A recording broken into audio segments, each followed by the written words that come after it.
Now it's time. It's time.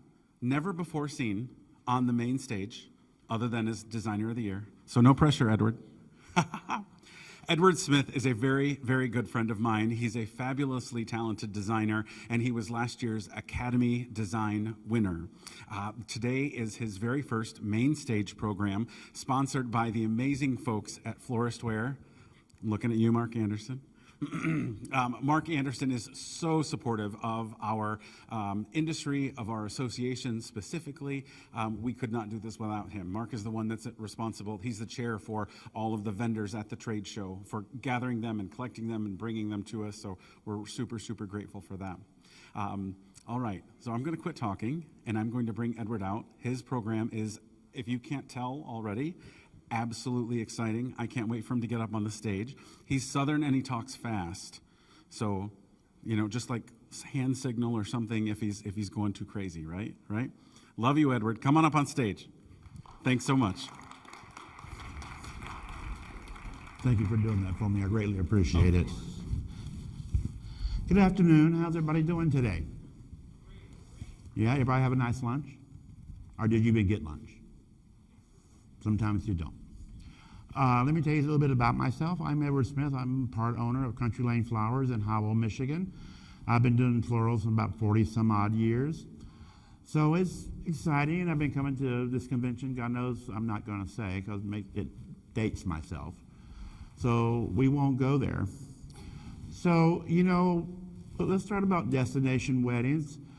A lot of brides love to go to the islands and get married and have that, you know, island-y feel.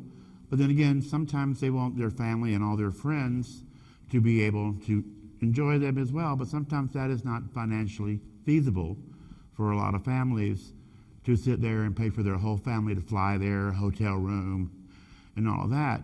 So why not talk to your brides about having it here at home, especially in the cold months in Michigan. Give them that warm feel when they walk into their reception hall, their barn, their house, wherever they would like to have it.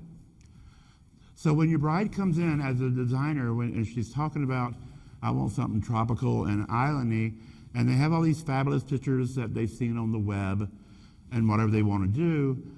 So you as a designer should be able to talk to them and say, you know what, let's do something a little different. Let's make it more creative to you and your fiance. That way your wedding is not going to look like everybody else's that you see online. Make it a little different for yourself. So, you know, you get to talk to them, you ask them, you know, how they met, how did you get engaged. That way it gives you a little bit better feel of what kind of clients you're talking to at that point, and you get a feel of the customer to what you think they may like. So when you sit there and start talking about it, you know, color schemes, what island would you prefer to actually have your wedding on, or what destination, excuse me, like I said, I talk a little fast and I may stutter. So we'll get through this, I promise. So you sort of get a color scheme and a style that they're looking for. And then as a designer, you can start throwing out ideas of different types of flowers and foliages and all that. And usually the bride always likes to talk about herself because it's all about her. Nobody else, not the groom, nobody else. So if I can have out number 1, please.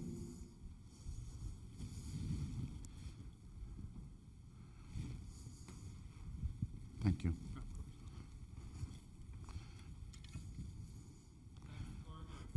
So here we have a bridal bouquet, which is actually done in a holder. And then, you know, everything's glued in so nothing's going to fall out.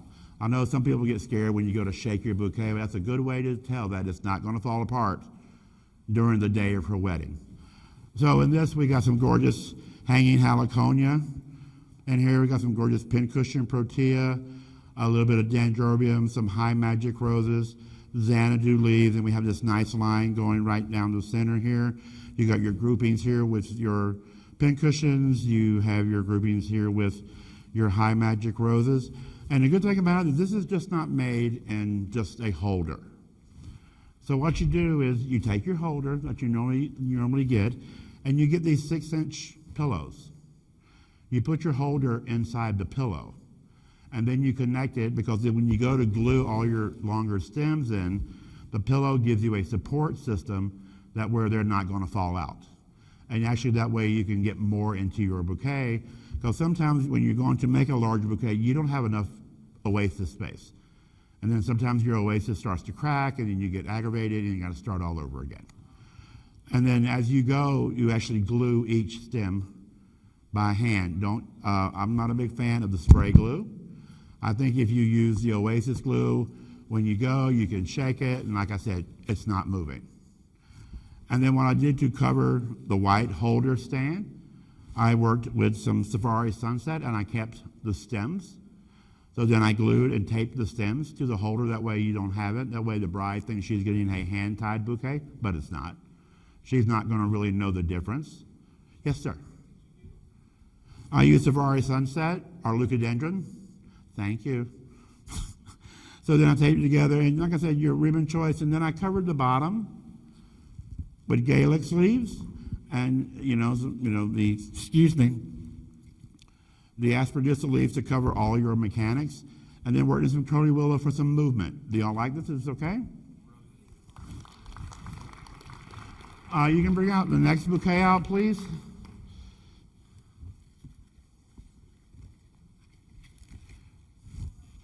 Thank you.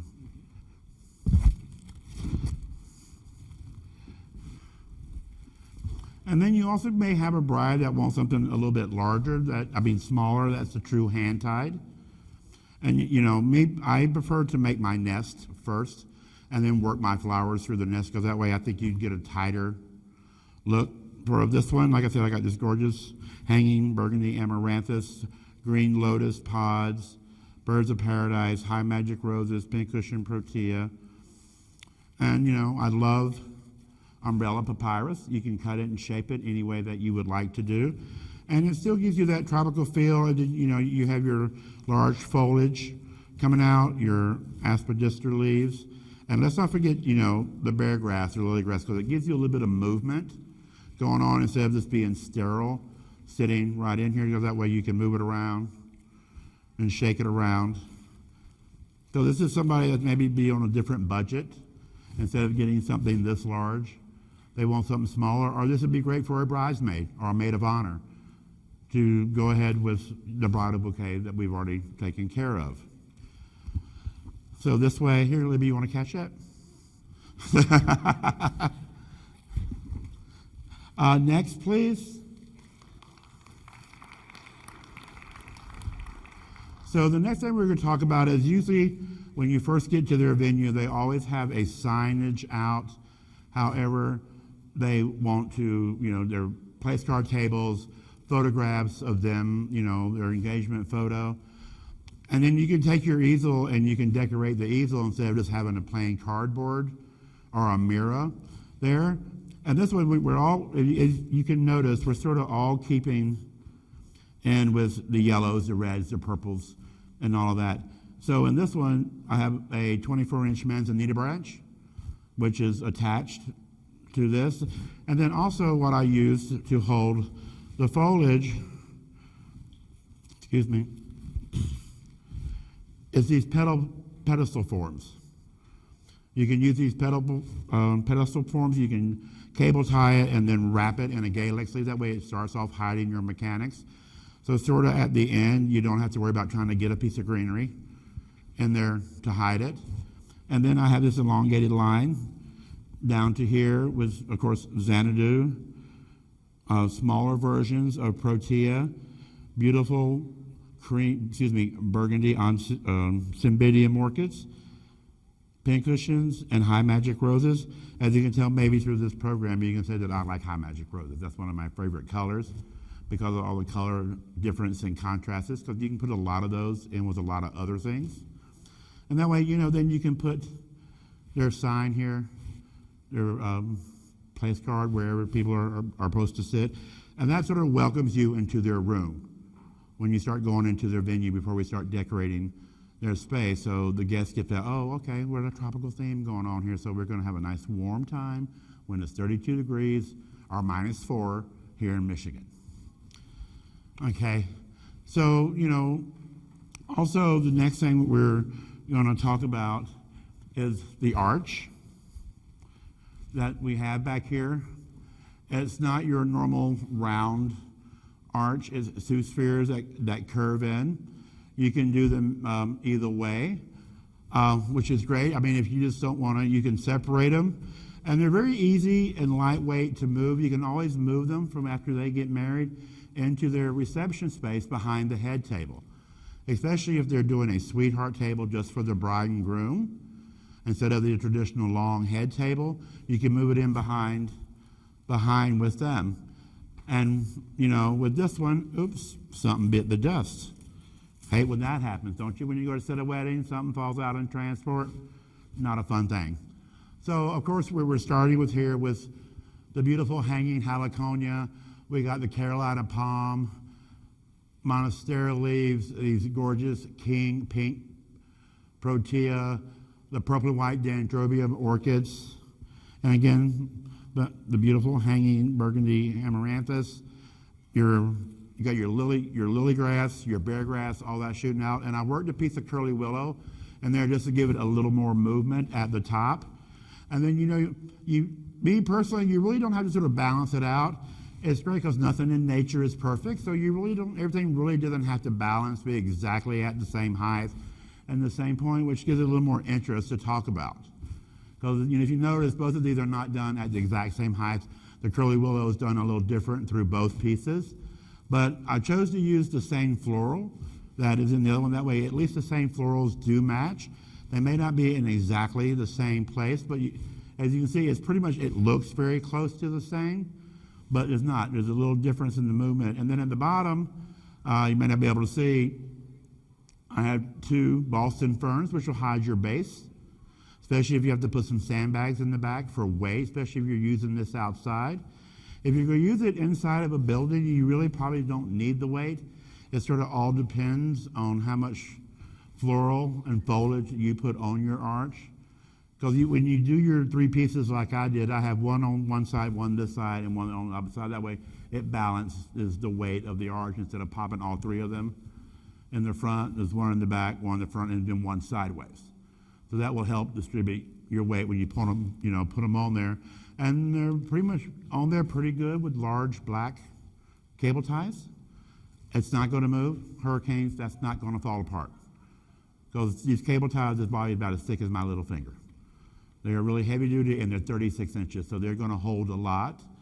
And when I'm doing a black arch, I prefer to use black oasis instead of green, because if you use the black oasis, it helps blend into your black arch. That way, if everything's not exactly covered, you just see black, people will assume that's part of the structure. But we always try to cover it. So what I'm going to do to this is I'm going to add just a little pop of yellow. I'm going to add in some yellow onciniums just to give it a little pop of color, to brighten it up a little bit. So I like doing odd numbers when you're designing instead of even. I think odd numbers give you a much better start in life instead of, excuse me. And of course, it has to be difficult right now, doesn't it? You're not in the back room doing this, so of course you're doing this on stage and nothing wants to go in properly. That's life. That's like working in your flower shop and you got a customer up front waiting for a bouquet, and for some reason all day long you can sit there and make a hand-tied bouquet in 5-10 minutes. You got a customer, oh my God, nothing's cleaned, and they're waiting. This is like doing this up here on stage. In the back room, this was not an issue.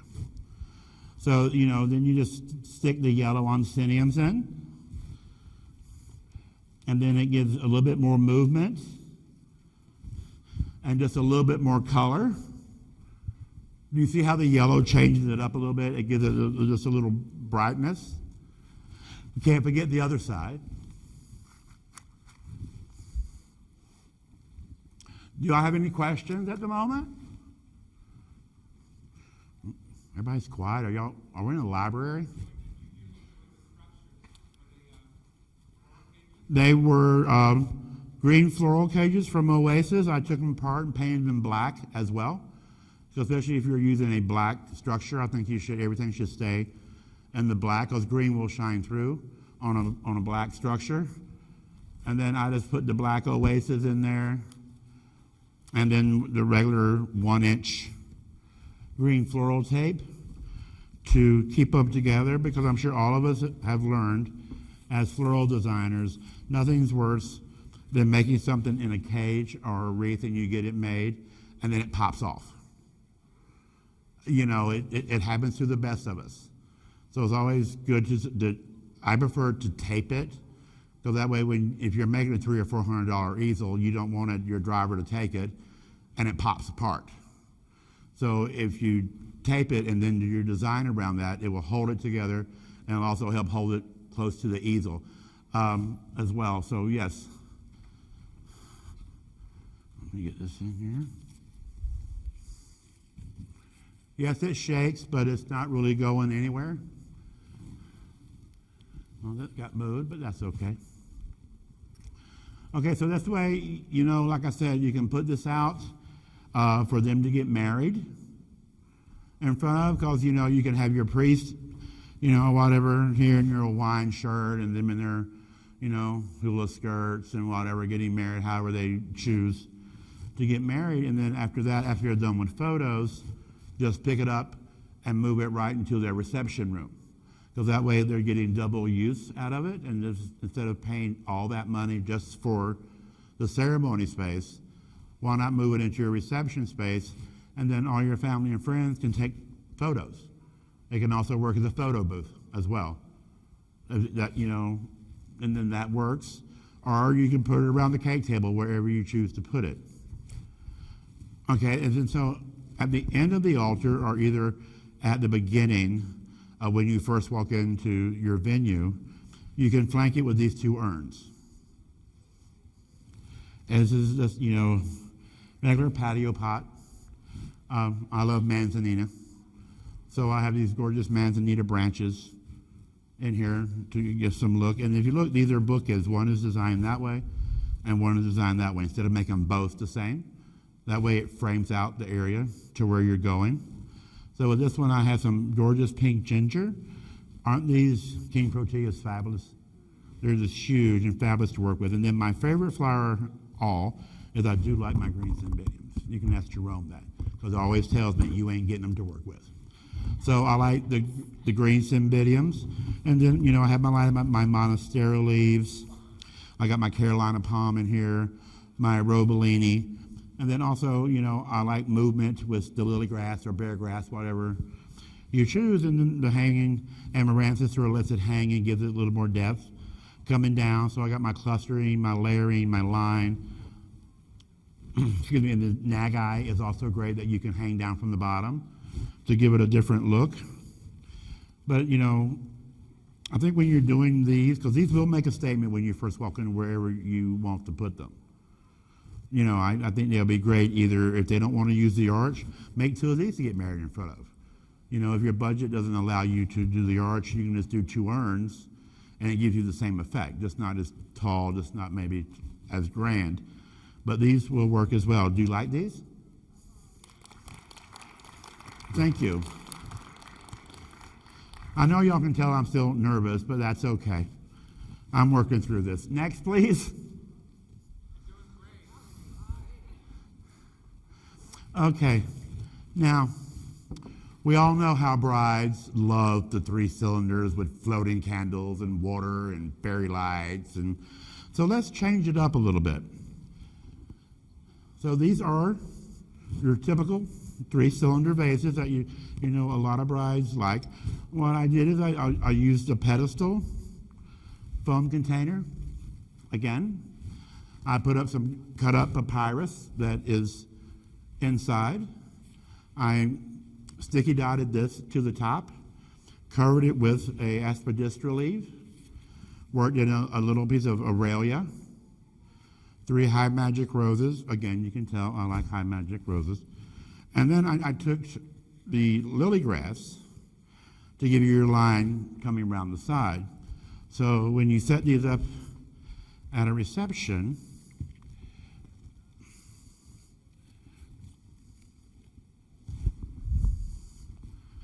it still gives that bride that 3-cylinder look, but it's just designed at a different way.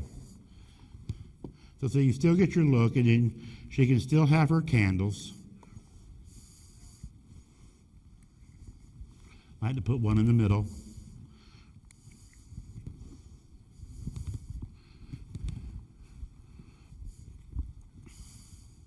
Now you can also do this if you don't want to put any greenery or foliage inside your vase. They also make those twist LED lights that are very, very bright. You can put gel in there and put the light in there. Your whole vase is going to glow. That way they still have, what they're looking for.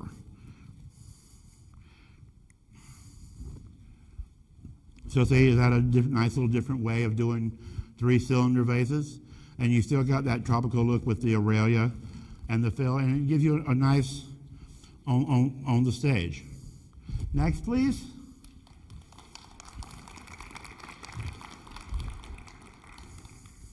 I'll take. Thank you. And we can't forget about the crescent shapes that are all over the buzz these days. So what I've done with my crescent is in a wooden box. I've done it with, the birds of paradise, the pink cushion protea, a different form of protea and purple orchids, and then signed it out to where you still have your structure in the middle. So that way you got that crescent going on here, and then you have your focals, which are done here in the middle. I like groupings, and I like layering as well. And then again, I cut up some more of the papyrus just to give a little bit of texture and a little bit different look. And the lily grass coming out, and then this fabulous lady in the back was kind enough to give me this. It's fishtail palm. She gets it out of Hawaii, which is absolutely fabulous. I've never seen it before, so I was quite taken with it. So she let me use a few pieces of it. So we can do a centerpiece like that for them. Next, please.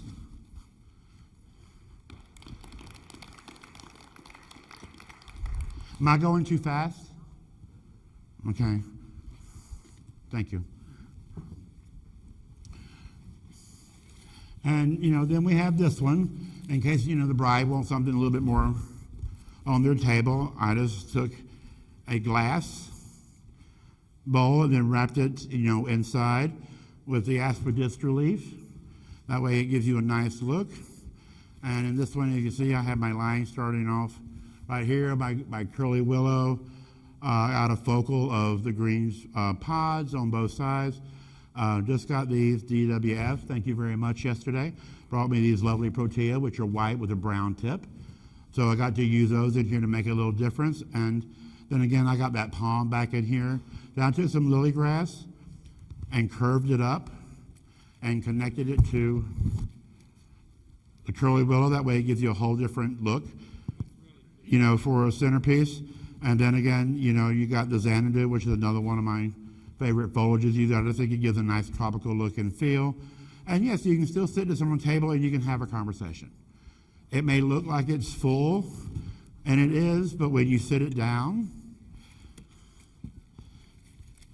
you can still see through it. You're not blocking someone's vision from having a conversation when you're at a reception. So that's the 3 different styles of centerpieces that you can offer your bride. And we can, always say you can get red ginger, you can change any kind of foliage out that you want that we can go through. You can do some red anthurium to spice it up. Okay, next please. I have lost my count. I really don't know where I'm at the moment. So whatever he brings out is what I'm going to talk about. Okay, so now we're going to go with a vegetated look. And thank you. Now this has 2 different things that you could use this for. You can use it for, of course, if they want to put their wedding cake in here, or it's also great if they need a memorial table and have pictures of their deceased family that they want to display. A lot of times at weddings, they just get put on a plain table. They don't dress it up. They just put the displays of their deceased. This way, like your mother, your father, your grandfather, put them focally in the front, and then around the rest of the table, you can get everybody on there. And when this one is done in a oasis wreath, which you just cut in half, and then you just put together. And with this one, you know, I used some myrtle, some leucadendron, cymbidium orchids, wild spirit roses, some blue thistle, some umbrella papyrus, and then, you know, covered the base to hide my oasis. I use Gaelic leaves, which is a lot of work when you're tall, trying to bend over on the table. Trying to put those in makes it a little difficult. But, you know, this can have several, this would be perfect for an outside wedding, like especially during the summer where you can put this outside. And like I said, you can use it for a dessert table. Just, you know, think about the jars of candy that you can put here. You know, different kinds of candies and plates and bowls for them to come out and get their own little dessert table if they don't want to do a wedding cake. Or you can do a donut croquembouche or a regular croquembouche you can put in here, which is made out of pastries that you can put in here. I know Jeremy knows all about that because Jeremy, the cook, is always making cakes. Right, Jeremy? Okay. So like I said, this has several different uses that we can go with that.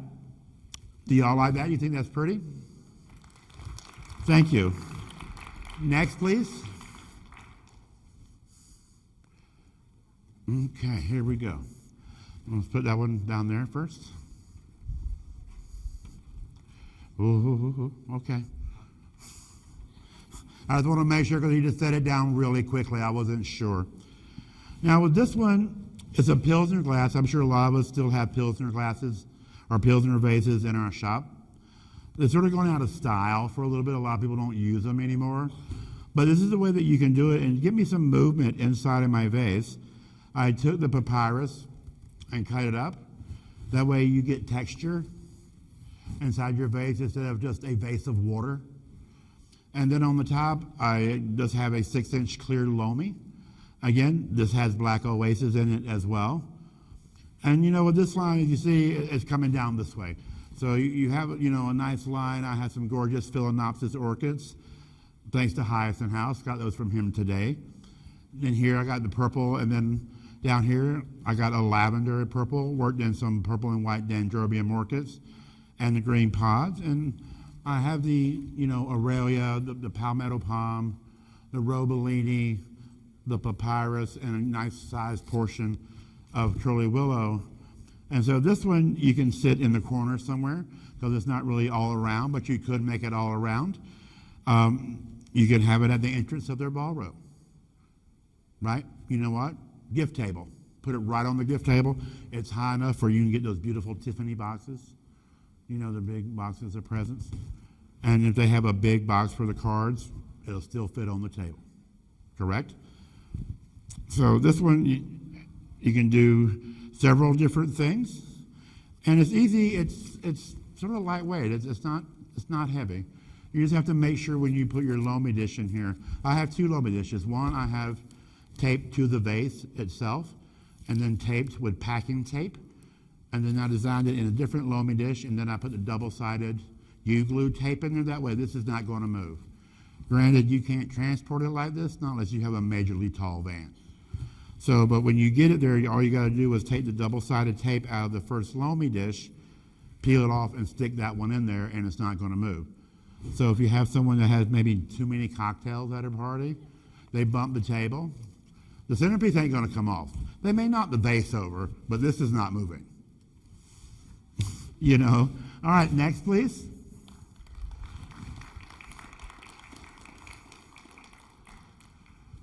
You can sit it down there for me, please.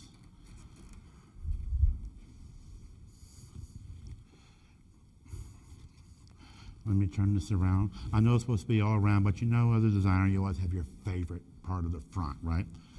So let me turn this around. This is, you know, it's done in a large glass bowl. So with this one, I'm using a lot of wood everywhere. So I found some driftwood that we had worked in here.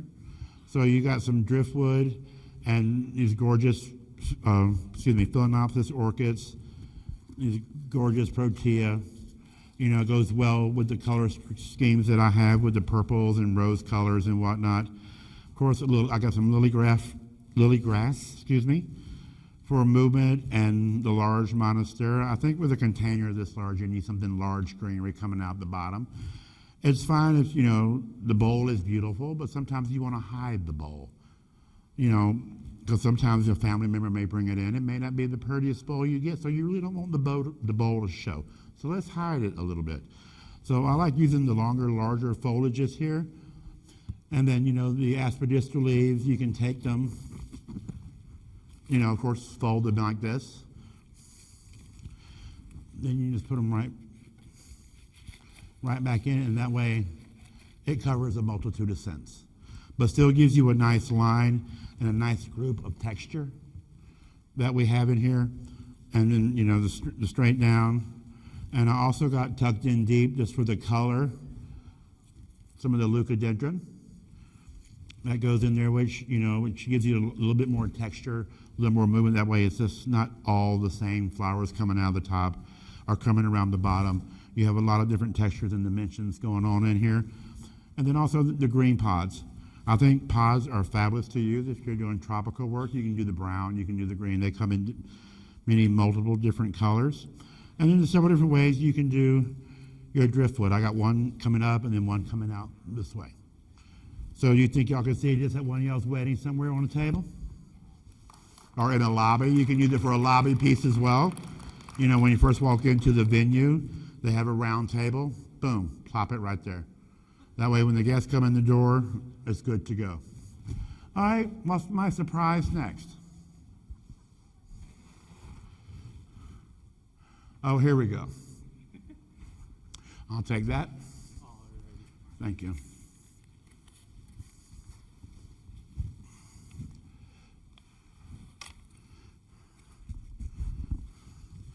And then the instant candles. Come on, turn on. There we go. So this one is done for a little bit more elaborate wedding that likes purples and that likes orchids and whatnot. In my shop, we use a lot of the lucite risers. I like the lucite risers because they go with every color. Instead of having to buy the gold or the silver, or taking your gold and painting them silver for the next wedding, painting them black for the next wedding. So then you get, a lot cluster of paint.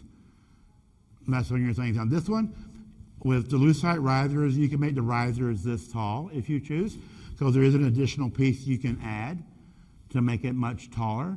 That way, your guests, if they want something grand to go down the center of their table, I think something like this works better on a rectangle table instead of a round table, because that way you can line them straight up. If they're doing like the captain's table straight down the middle of the room, just line them up down the middle, because that way you can do high-low, and still get different looks. That way everybody can sit there and have a conversation and look at the orchids. This is done with nothing but purple and white dendrobium orchids, green pods, Xanadu, Aurelia, and that's it, and a little bit of lily grass, which I've tucked in here. Now this will make a statement at a reception, don't you think? You can do that in different shades of orchids. I was working with the purples and themes this weekend, so that's why I chose to do the orchids like that. And like I said, that can be used, and if anyone says that looks like a casket spray, I'm going to say, no, it's not. Because a lot of people say when you do stuff like that, it ends up looking like a casket spray, which it can, but it all depends on your textures and the height of where you go. I mean, you can do something like this. I think something done in all red anthuriums would be absolutely breathtaking. Yellow oncidium orchids. And then, put some candles underneath it. You can put candles in here to give it a different look. That way you can work your candles on the inside. They also make, it's a rectangle that goes in here that has all the little slots in the middle. It's about that tall. And then you can plug flowers into that. That way, if you wanted to put your candles here and put some more foliage or some more flowers in here, you can. And like I said, if you're doing a captain's table, you can put it here, another one here, and then start another set of risers. That way, it gives you a whole different look. Now, could y'all see that at a wedding reception somewhere? Okay. Do I have anything else back there? Because I've really forgotten. I'll just be honest with you. That's it? Okay, do I have any questions? Feel free to ask. It's not going to hurt my feelings. You can tell me it's butt ugly and I'll be all right with that. Yes, ma'am. Questions about the urns. How would you transport those? Would you make them on site or do they come apart? They come apart. There's a black bucket on the inside, and then I have sandbags in the bottom for weight. I would make it in the black container, transport the urn by itself, and then when you get there, have your driver or somebody just drop the urn right in. Because that way, if you're doing something like this outside, you're going to need some heavy weight in the bottom, and this is kind of heavy, and it's not really full of water. It was full of water 2 days ago, but we know how Oasis sucks up water. But yeah, this can be quite heavy and awkward to move. But yeah, you make it in 2 pieces. And that way, when you get it there, if you need to adjust some of the foliage on the bottom, in case if it falls too far down in your urn, you can make your adjustments at that point. You know, something like this can be made in any color urn, anywhere you want. To be totally honest, these urns are off my patio because I want to buy new urns. Yes, I've been up at a garden center. You can be at a garden center, or you can go to your wholesale house. They have urns as well. But something like that, I would actually go look at them instead of. I know a lot of the wholesale houses and vendors are selling everything online these days, and there's nothing wrong with that. But I'm a touchy-feely type of person, so I need to know. I need to feel the texture. I need to see the opening. I need to know how that feels. And then as a designer, if you can look at it, get a design in your head when you first see the urn, that's going to help you better off down the line to how many ways you can use that urn, how many times you can rent that urn out with several different arrangements in there. Because you can do a beautiful garden arrangement in this, blow it out. You know, this would be perfect if you have a barn wedding and someone has the barrels. You can put it on a barrel. You can sit at the bottom of the barrel. You can have a lot of foliage coming out. Or if you want, a humongous baby's breath ball. It's because baby's breath is coming back with a passion. There's garlands everywhere with that. Chicken wire. I do like using chicken wire. I think it's great for no foam designing, but it all depends on where you're using it. If it's going to be outside in August here in Michigan, which is going to be extremely warm, baby's breath lasts forever. But when you're decorating it and you're putting it on your arch and this is getting beat by the sun, I think you need just a little bit of Oasis in there somewhere to give that baby's breath some sort of moisture to where it does not dry out. Any other questions? Yes, sir.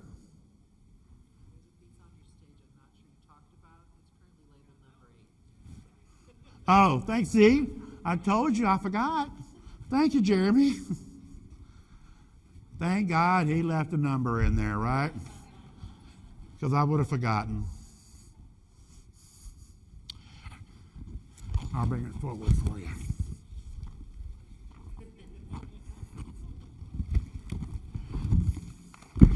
Actually, he was hiding back there waiting for someone to ask for me to bring it up because you really couldn't see the container hiding behind the table. This is a wonderful piece. Oh, I forgot I did glue it down. The glass does come out. You can take the glass out. I like putting some of the air mirrors in here to give it some movement and color instead of just having water. You can submerge any type of floral in here that you like. And then again, as you can see, I love hanging heliconias. So you got these beautiful hanging heliconias. My cluster of pig cushions, leucadendron. Excuse me, I'm getting dry. Where's my water? Oh, I didn't bring it. Surprise, surprise. The anthurium coming out. And it makes a nice little statement piece. I mean, you can pretty much place this anywhere. I like this because say you're getting married at a banquet hall that has an outside chapel, correct? They want to get married in the chapel. And you usually have that little courtyard or entry place before you go into the wedding chapel. Sit just outside by the door of the chapel. Oh, thank you, Neville. This will cost me in the long run, probably 5 cocktails later.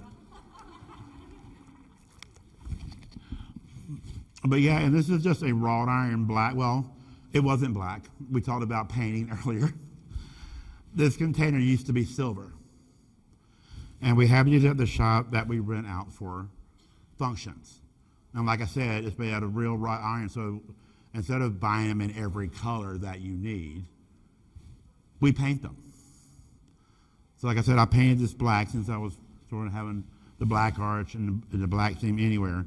But yeah, it's something, and it's tall, so really you can sit it pretty much anywhere.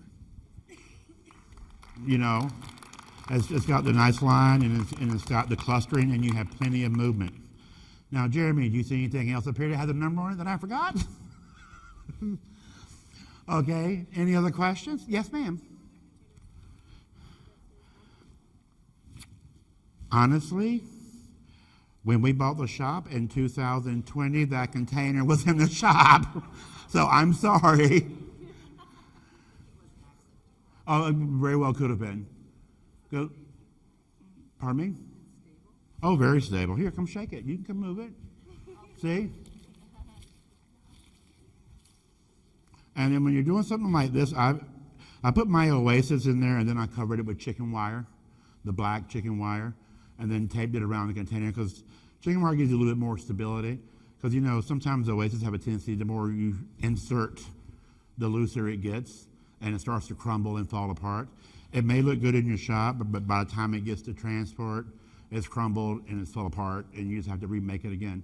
If you use the chicken wire, it helps hold the stems in place and sort of locks them together. Any other questions? No? How much time I got? 'Cause I talk extremely fast. I may be well above. Oh, Lord, yeah, I got to 3:30, so what do y'all want to talk about? Pardon me?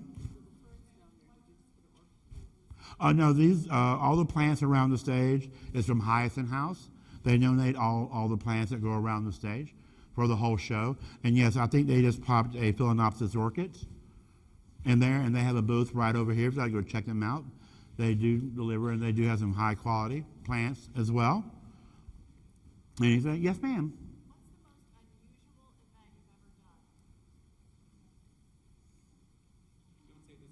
No. No, I will say the one I did in Paris with a company I used to work for called the Event Source out of Orlando. It was in a glass atrium, about as big as this space, nothing but glass. And the company I worked for had like 12-foot, 18-foot tree branches brought in. We connected them to the metal waste that you see in pipe and drape. And then we worked blue delphinium coming out of it, and at the base we covered it in sheet moss, and then had tulips, hyacinth, and all that coming out of the base like it was a tree in your yard. And so that was completely around the whole room. And then back in the day, that's when the cylinders, I'm going back to 98, 99 somewhere. And we used these cylinders, and it was nothing but, I think it was 8 bunches of light blue delphinium, thus shooting out of the top. And they put some blue delphinium in the vases as well. It was very nice, because you know what, I got to see Paris for free. It didn't cost me a dime. So that I, can't help with that. It was funny, the one we did in Hawaii, they wanted no tropicals whatsoever. It was all a nice spring mix, blowout, pipe and drape, drape the ceiling, and it was all hydrangeas, tulips, lilies, all of that wisping out all over the place. That one was fun. It was harder for us to get our flowers into Hawaii than it was for us to get our florals into Paris.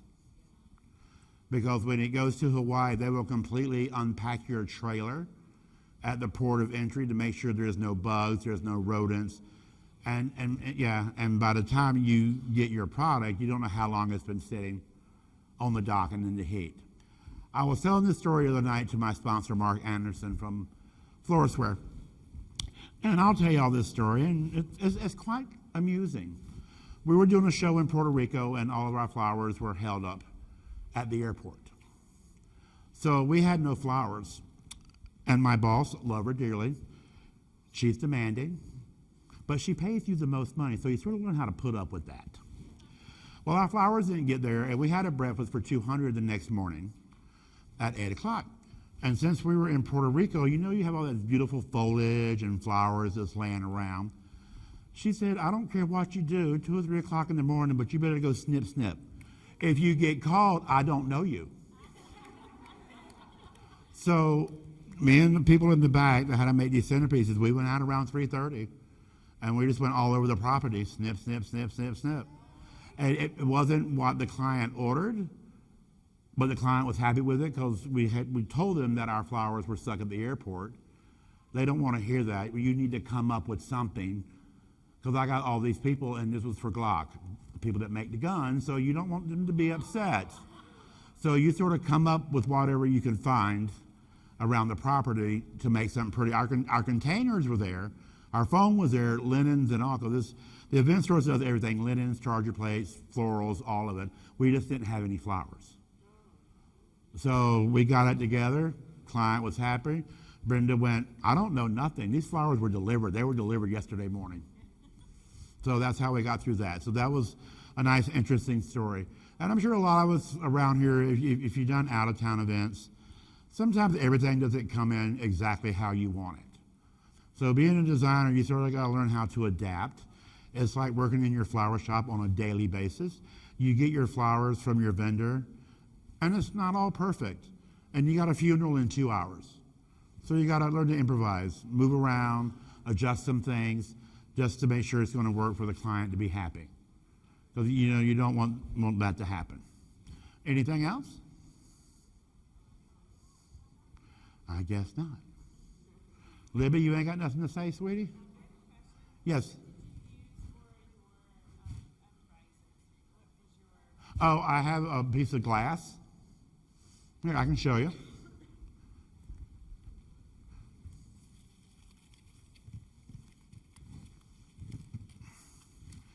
This is quite heavy.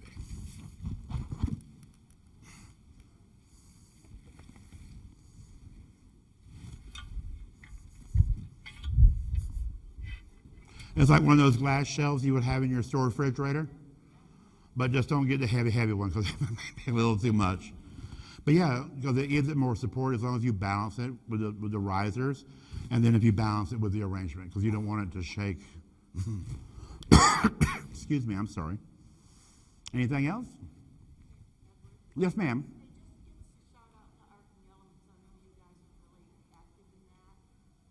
Yes. Yes, ma'am.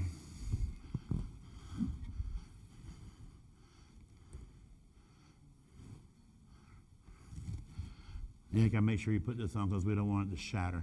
I have enough of bad luck in my life. I don't need no glass breaking nowhere around. So yes, like, excuse me. I've been talking to Alice. Thank you. I've been talking to Alice all week and I can't remember her name. Yes, the Arts is a great program. Everyone should be able, if you get a chance, please go. There's some beautiful work there, some beautiful designs. And it's maybe some people like Jeremy should join it and make a piece for it, and Libby too. It is. Arts and Elements is very fun. I've never done it. I've been and seen things. Because it always seems to fall at the wrong time of year for me, for weddings and whatnot. So it's hard to get away, especially during the summer when you have all these weddings lined up and they have all these events. And, well, damn, I'd like to go, but I got 2 weddings Saturday. I can't go nowhere. So it's hard as being a designer of things that you would like to do and go to these functions. But I do have to say one important thing. I would like to thank Mark Anderson and Floristware for sponsoring me with this show today. I greatly appreciate that, sir. Thank you very much. And tomorrow, I don't know if you signed up or not, I do have a hands-on class, Destination Wedding Bridal Bouquet. They'll be completely different than what you see here. You'll be making a hand-tied, and you'll be making one in a holder. Because that way, I know a lot of people don't get a chance to play with tropicals a lot, because they are expensive. And to get them in up here, it has to be shipped in. You got to have the right cooler, because they can freeze very easily. They get way too cold. Even if you put them in your cooler underneath the shelf in the bottom, they still get too cold.